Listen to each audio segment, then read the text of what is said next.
د سمندر خوی مې د پلار پشان دی، د سمندر خوی مې د پلار پشان دی، چې لږ غوسا شي نو سم شور جوړ کړي. زه ترېنه ویریږم وروستو شمه، خو چې خاموشه شي نو بیا راشم، واپس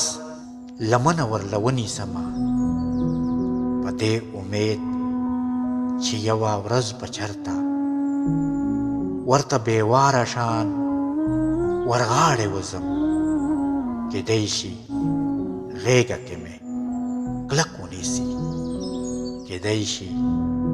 غېږه کې مې کلک ونیسي، کلک ونیسي.